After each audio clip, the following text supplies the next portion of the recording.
कोल्हापूरचा कडक उन्हाळा अंबाबाईच्या देवळाच्या पायऱ्यांवर उतरला होता. गर्दीत एक 22 वर्षाची तरुणी सावित्री मळकट साडीत अनवाणी पायाने एका कोपऱ्यात बसली होती. पोटात भुकेचा डोंब उसळला होता, पण डोळ्यांत लाचारी नव्हती. ती मूळची गडहिंग्लजची, पण नशिबाने तिला कोल्हापूरच्या रस्त्यावर आणून सोडलं होतं. तिचे वडील वारलेले आणि आई आजारी होती. गरिबीने तिचा पिच्छा सोडला नव्हता. तिच्यासमोर एक मिठाईचं दुकान होतं. तिथून जिलेबीचा सुवास हवेत पोहत होता. एक श्रीमंत माणूस दुकानातून बाहेर आला. त्याने एक जिलेबी काढली आणि कुत्र्याला टाकली.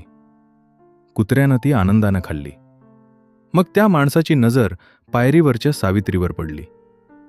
त्यानं नाक मुरडलं आणि दुसरी जिलेबी सावित्रीच्या दिशेनं फेकून दिली. जिलेबी धुळीत पडली. सावित्री थबकली. भूक प्रचंड होती, पण स्वाभिमान त्याहून मोठा होता. कुत्र्यासारखी फेकून दिलेली भीक तिला नको होती. तिनं पायाजवळ पडलेल्या जिलेबीकडे पाहिले, पण ती उचलली नाही. ती तशीच उठली आणि जड पावलांनी रंकाळ्याच्या दिशेनं निघून गेली. तिचा स्वाभिमान भुकेपेक्षा जिंकला होता. गर्दीत उभा असलेला विक्रम, कोल्हापूरचा एक मोठा तरुण उद्योजक, हे सर्व पाहत होता. विक्रम हा रणजित ग्रुपचा मालक होता. त्याला सावित्रीच्या गरिबीपेक्षा तिचा कडक स्वाभिमान जास्त भावला. तो तिच्या मागोमाग रंकाळ्यावर गेला. सावित्री तलावाच्या पाण्याकडे शून्य नजरेनं पाहत होती. विक्रम तिच्या जवळ गेला. भूक लागलीये ना? विक्रमनं सहज विचारलं. सावित्रीनं दचकून मागे पाहिलं. तुम्ही कोण? विक्रम मुस्कुराला. मी विक्रम. मी तुला भीक देणार नाही, पण काम देऊ शकतो. माझ्या हॉटेलमध्ये भांडी घासायची आहेत. बदलेत पोटभर जेवण आणि पैसे मिळतील. भीक मागून जगण्यापेक्षा मेहनत करून जगणं चांगलं, नाही का? सावित्रीनं क्षणभर विचार केला आणि मान हलवली. उन्हाळ्यात तिला एक शीतल झुळूक मिळाली होती. विक्रम सावित्रीला घेऊन त्याच्या आलिशान हॉटेल रणजित हेरिटेजमध्ये आला. हॉटेलचं भव्य रूप पाहून सावित्रीचे डोळे दिपले. विक्रमनं मॅनेजरला बोलावलं आणि सांगितलं, ही सावित्री. आजपासून ही इथे कामाला असेल. मॅनेजरनं सावित्रीच्या मळकट अवताराकडे पाहून नाक सिकोडलं. सर, ही भिकारीण? हॉटेलची पत जाईल. विक्रमनं कडक नजरेनं पाहिलं. कामगार आहे ती, तिला काम द्या. सावित्री भांडी घासण्याच्या विभागात रुजू झाली. दिवसाला शेकडो खरकटी भांडी घासावी लागायची. साबणाच्या पाण्यामुळे तिचे हात काळे पडले, पण तिने तक्रार केली नाही. ती मन लावून काम करत राहिली. तिची मेहनत पाहून हॉटेलमधील इतर कर्मचारी तिचा मत्सर करू लागले. मॅनेजर तर तिला नेहमीच टोचून बोलायचा. भिकारीण कुठली, काम नीट कर, असं म्हणून तिचा अपमान करायचा. सावित्रीला अनेकदा दुःख व्हायचं. तिला वाटायचं की आपण हे काम सोडून द्यावं. पण मग तिला आपल्या आजारी आईची आठवण यायची. आईसाठी तिला हे काम करणं गरजेचं होतं. तिनं आपला स्वाभिमान बाजूला ठेवून अपमान गिळून काम करत राहिलं. विक्रम अक्सर हॉटेलमध्ये यायचा, पण तो सावित्रीकडे फारसं लक्ष देत नसे. त्याला वाटायचं की ती फक्त एक कामगार आहे. एके दिवशी हॉटेलमध्ये एक मोठा सोहळा होता. कोल्हापूरचे प्रतिष्ठित लोक आले होते. मॅनेजरनं सावित्रीला भांडी घासण्यासाठी बोलावलं, पण भांडी जास्त होती. सावित्रीनं मॅनेजरला सांगितलं की भांडी जास्त आहेत, मदत करा. मॅनेजरनं तिच्यावर रागवला. भिकारीण, मदत कशाला पाहिजे? काम कर. सावित्रीला राग आला. मी भिकारीण नाही, सावित्री आहे. इज्जत द्या, तिने धाडसाने सांगितलं. मॅनेजर अचंबित झाला. सोहळा यशाच्या शिखरावर पोचला होता. स्वयंपाकघरात गडबड झाली. शाही पनीरच्या भाजीमध्ये मीठ जास्त पडलं. मुख्य शेफ घाबरला. भाजी फेकून देण्याशिवाय पर्याय नव्हता. कोपऱ्यात उभी असलेली सावित्री पुढे आली. काका, जर भाजीमध्ये थोडं दूध आणि भाजलेलं बेसन टाकलं तर मीठ कमी होईल, ती हरूच म्हणाली. शेफने तिच्याकडे रागानं पाहिलं. तू भांडी घासणारी आम्हाला शिकवणार? पण विक्रम तिथेच होता. त्याला सावित्रीची हुशारी आवडली. त्यानं तिला संधी दिली. सावित्रीनं भाजी सुधारली आणि आश्चर्य, भाजीची चव आधीपेक्षा जास्त छान झाली. पाहुण्यांनी भाजीचं खूप कौतुक केलं. विक्रमनं सावित्रीची हुशारी ओळखली. त्यानं तिला भांडी घासण्याच्या कामावरून काढून थेट स्वयंपाकघरात असिस्टंट शेफ म्हणून बढती दिली. सावित्रीच्या आयुष्यातली ही पहिली मोठी विजयाची पायरी होती. सावित्री असिस्टंट शेफ झाल्यानंतर तिची प्रगती वेगानं झाली. तिच्या हाताला चव होती. कोल्हापुरी तांबडा पांढरा रस्सा, मिसळ आणि पुरणपोळी. तिच्या हाताचं खाण्यासाठी लोक हॉटेलमध्ये गर्दी करू लागले. हॉटेलचा नफा वाढला. विक्रमने सावित्रीच्या कामाचं कौतुक केलं. कर्मचारी तिला मॅडम म्हणून हाक मारू लागले. सावित्रीला आत्मविश्वास मिळाला. सुशीला देवींना, विक्रमच्या आईला, हे गरिबाचं पोर हॉटेलमध्ये वाढताना आवडलं नव्हतं. त्यांना वाटायचं की सावित्री विक्रमला फसवून त्याच्या संपत्तीवर ताबा मिळवू पाहते. त्यांनी विक्रमला समजावण्याचा प्रयत्न केला. विक्रम, त्या मुलीवर विश्वास नको, ती तुला फसवत आहे. विक्रमनं आईला शांत केलं. आई, ती तशी नाही, तिचा स्वभाव खूप चांगला आहे. सावित्रीची हॉटेलमधील प्रगती पाहून विक्रमच्या मनात तिच्याबद्दल एक वेगळाच आदर निर्माण झाला. तो अक्सर हॉटेलमध्ये यायचा. सावित्रीच्या तब्येतीची विचारपूस करायचा, प्रेमानं बोलायचा. विक्रम आणि सावित्रीमधील नाते मायेचं होत गेलं. विक्रम तिला अनेकदा हॉटेलच्या व्यवस्थापनाबद्दल शिकवायचा. हे पाहून सुशीला देवी अस्वस्थ झाल्या. सुशीला देवींनी सावित्रीच्या भूतकाळाची माहिती काढण्यासाठी एका गुप्तहेराला लावलं. गुप्तहेरानं गड हिंग्लजला जाऊन माहिती काढली. सावित्रीचे वडील दारू पिऊन वारले नव्हते, तर विक्रमनं त्यांना फसवून मारलं होतं असं गुप्तहेरानं रिपोर्टमध्ये लिहिलं होतं. सावित्रीच्या आईने विक्रमच्या घराण्याचा खूप द्वेष केला होता. रिपोर्ट वाचून सुशीला देवींना भीती वाटली. जर सावित्रीला हे सत्य समजलं तर ती विक्रमचा आणि रणजित घराण्याचा बदला घेईल. सुशीला देवींनी ठरवलं की सावित्रीला हॉटेलमधून आणि विक्रमच्या आयुष्यातून लवकरात लवकर बाहेर काढलं पाहिजे. त्यांनी विक्रमला समजावण्याचा प्रयत्न केला. विक्रम, त्या मुलीवर विश्वास नको, ती तुला फसवत आहे. विक्रमनं आईला शांत केलं. आई, ती तशी नाही, तिचा स्वभाव खूप चांगला आहे. विक्रमच्या विश्वासामुळे सुशीला देवींचा राग अजून वाढला. त्यांनी सावित्रीला एक दिवस विक्रम नसताना आपल्या महालात बोलवलं. तू विक्रमला फसवून त्याच्या संपत्तीवर ताबा मिळवू पाहतेस ना?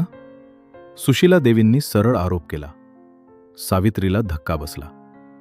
मी असं काहीच विचार केला नाही, ती म्हणाली. गप्प बस. तुझ्या वडिलांचा आणि आमच्या घराण्याचा काय संबंध होता हे तुला माहीत आहे का? सुशीला देवींच्या या प्रश्नानं सावित्रीच्या आयुष्यात एक मोठं वादळ आणलं होतं. सुशीला देवींच्या महालातून बाहेर पडल्यावर सावित्रीच्या मनात वादळ निर्माण झालं. सुशीला देवींचे शब्द तिच्या कानात घुमत होते. तुझ्या वडिलांचा आणि आमच्या घराण्याचा काय संबंध होता? हा प्रश्न तिला सतावत होता. तिला माहीत होतं की तिचे वडील वारले होते, पण त्यांचा विक्रमच्या घराण्याशी काय संबंध? तिने आपल्या आईला फोन केला. आई आजारी होती, पण तिने सावित्रीचा आवाज ओळखून विचारलं, काय झालं सावित्री? तुझा आवाज का असा येतोय? सावित्रीने आईला सुशीला देवींच्या भेटीबद्दल आणि त्यांच्या प्रश्नाबद्दल सांगितलं. आई क्षणभर गप्प राहिली. मग तिने एक दीर्घद श्वास घेतला आणि सांगितलं, सावित्री, आता वेळ आली आहे तुला सत्य सांगण्याची. आईने सांगितलं, तुझे वडील दारू पिऊन वारले नव्हते. विक्रमच्या वडिलांनी, रणजितरावांनी त्यांना फसवून मारलं होतं. सावित्री अचंबित झाली. काय? विक्रमच्या वडिलांनी माझ्या वडिलांना मारलं? आईने पुढे सांगितलं, रणजितरावांनी तुझ्या वडिलांना जमिनीच्या वादात फसवून जेलमध्ये टाकलं होतं आणि तिथेच त्यांचा संशयास्पद मृत्यू झाला होता. सावित्रीला दुःख आणि राग दोन्ही आलं. विक्रमला हे माहीत आहे का? तिने विचारलं. मला माहीत नाही, आई म्हणाली. पण विक्रम रणजितरावांचा मुलगा आहे, तोही तसाच असेल. सावित्रीनं आईला आश्वासन दिलं. आई, मी या घराण्याचा बदला घेईन. सावित्रीच्या मनात विक्रमबद्दलचं प्रेम आता संशयात बदललं होतं. विक्रम हॉटेलमध्ये आला तेव्हा त्याला सावित्रीच्या वागण्यात बदल जाणवला. ती त्याला टाळत होती, त्याच्याशी प्रेमानं बोलत नव्हती. विक्रमनं तिला विचारलं, सावित्री, काय झालं? तू अशी का वागतेस? सावित्रीनं विक्रमकडे कडक नजरेनं पाहिलं. विक्रम, तुझ्या वडिलांनी माझ्या वडिलांना मारलं होतं, हे तुला माहीत आहे का? तिनं विचारलं. विक्रम अचंबित झाला. काय? माझ्या वडिलांनी तुझ्या वडिलांना मारलं? हे तू काय म्हणतेस? विक्रमला काहीच समजत नव्हतं. सावित्रीच्या प्रश्नानं विक्रम सुन्न झाला. माझ्या वडिलांनी तुझ्या वडिलांना मारलं? सावित्री, हे तू काय बोलतीयस? मला काहीच समजत नाहीये, विक्रम प्रामाणिकपणे म्हणाला. पण सावित्रीचा विश्वास उडाला होता.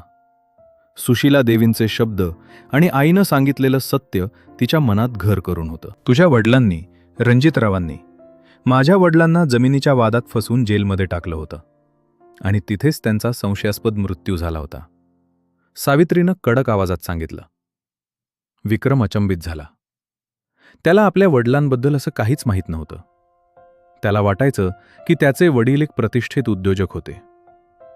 विक्रमनं आईला बोलावलं आणि विचारलं, आई, सावित्री काय म्हणतीये? माझ्या वडिलांनी तिच्या वडिलांना मारलं होतं. सुशीला देवी क्षणभर गप्प राहिल्या. मग त्यांनी एक दीर्घ श्वास घेतला आणि सांगितलं, हो विक्रम, सावित्री जे म्हणतीये ते सत्य आहे. विक्रमला धक्का बसला. काय? माझ्या वडिलांनी सावित्रीच्या वडिलांना मारलं? हे तू मला कधीच सांगितलं नाहीस. सुशीला देवींनी पुढे सांगितलं, रणजितरावांनी सावित्रीच्या वडिलांना फसवून त्यांची संपत्ती हस्तगत केली होती आणि त्यांना जेलमध्ये टाकलं होतं. विक्रमला आपल्या वडिलांबद्दलचा आदर आता संशयात बदलला होता. त्याला वाटलं की आपण या घराण्याचे वारस आहोत, ज्याने सावित्रीच्या घराण्याला फसवून मारलं होतं. विक्रमने सावित्रीला आश्वासन दिलं, सावित्री, तुझी इज्जत मी राखेन. तुझ्या वडिलांच्या मृत्यूचा बदला मी घेईन. सावित्रीनं विक्रमकडे कडक नजरेनं पाहिलं. विक्रम, तुझी इज्जत मी राखेन? तू रणजितरावांचा मुलगा आहेस, तूही तसाच असेल. सावित्रीच्या मनात विक्रमबद्दलचं प्रेम आता संशयात बदललं होतं. ती तडक हॉटेल रणजित हेरिटेजमध्ये पोचली. तिने विक्रमसमोर आपला राजीनामा फेकला. ज्यांनी माझ्या बापाचं हसू हिरावलं त्यांच्या तुकड्यावर मी जगू शकत नाही, तिने धारदार शब्दात सुनावलं. विक्रम गोंधळला होता. त्याने तिला अडवण्याचा प्रयत्न केला, पण सावित्रीने मागे वळूनही पाहिलं नाही. ती सरळ आपल्या आजारी आईला घेऊन गडहिंग्लजला निघून गेली. तिथे तिने एका छोट्या खानावळीत मोलमजुरी करून आईची सेवा सुरू केली, पण विक्रमच्या मदतीचा 1 रुपयाही घेतला नाही. सावित्रीच्या जाण्याने विक्रमच्या आयुष्यात जणू अंधार झाला. तिला भिकारीण म्हणणाऱ्या मॅनेजरला त्याने कामावरून काढून टाकले, पण सावित्री परतली नाही. विक्रमने ठरवले की जोपर्यंत या आरोपामागचं सत्य शोधत नाही तोपर्यंत तो स्वस्थ बसणार नाही. त्याने आपल्या वडिलांच्या रणजितराव यांच्या जुन्या फायली आणि जमिनीचे व्यवहार तपासायला सुरुवात केली. रात्रभर जागून तपासणी केल्यावर त्याला एक जुनी फाईल सापडली. त्यात सावित्रीच्या वडिलांच्या नावावर असलेली जमीन फसवणुकीनं बळकावल्याचे पुरावे होते. आपल्या वडिलांचा हा काळा चेहरा पाहून विक्रमला स्वतःचीच शरम वाटली.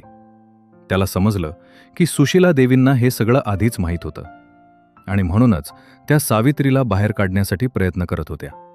विक्रम तातडीनं गडहिंग्लजला पोहोचला. सावित्री एका झोपडीवजा घरात आईला औषध देत होती. विक्रमला पाहताच तिचा राग अनावर झाला. काय हवंय आता तुम्हाला? आमचा जीव घ्यायला आलात का? तिनं ओरडून विचारलं. विक्रमनं काहीही न बोलता तिच्या पायाशी जमिनीची कागदपत्र ठेवली. सावित्री, वडिलांनी केलेल्या पापाचं प्रायश्चित्त मी करू शकत नाही, पण ही तुमची जमीन आणि हक्क मी तुम्हाला परत द्यायला आलोय. मला माफ करशील का? विक्रमचं डोळे ओलावले होते. सावित्रीनं कागदपत्र पाहिली. त्यात तिच्या वडिलांचं नाव पुन्हा कायदेशीररित्या नोंदवण्यात आले होते. विक्रमचा प्रामाणिकपणा पाहून सावित्रीचा राग निवळला. तिला उमजलं की मुलगा वडिलांच्या चुकांना जबाबदार नसतो. काही महिन्यानंतर कोल्हापूरच्या अंबाबाई मंदिराच्या त्याच पायऱ्यांवर सावित्री उभी होती. पण आज ती भिकारी म्हणून नाही, तर रणजित ग्रुपची बिझनेस पार्टनर म्हणून उभी होती. विक्रमनं सावित्रीला केवळ तिची जमीनच नाही, तर तिची जुनी गेलेली इज्जतही परत मिळवून दिली होती. सावित्रीनं रणजित हेरिटेजमध्ये एक नवीन विभाग सुरू केला, स्वाभिमान रसोई, जिथे गरीब पण कष्टाळू मुलींना सन्मानानं काम दिले जात असे. सुशीला देवींनाही आता आपल्या चुकीची जाणीव झाली होती आणि त्यांनी सावित्रीला आपल्या घरची सून म्हणून स्वीकारले होते. ज्या पायरीवर सावित्रीचा अपमान झाला होता त्याच पायरीवर आज कोल्हापूरचे लोक तिचं कौतुक करत होते. विक्रम आणि सावित्रीचं नातं आता केवळ रक्ताचं नव्हतं, तर ते विश्वासाचं आणि मायेचं बनलं होतं. रक्ताचं नातं, मायेची ओढ. या कथेचा असा हा स्वाभिमानी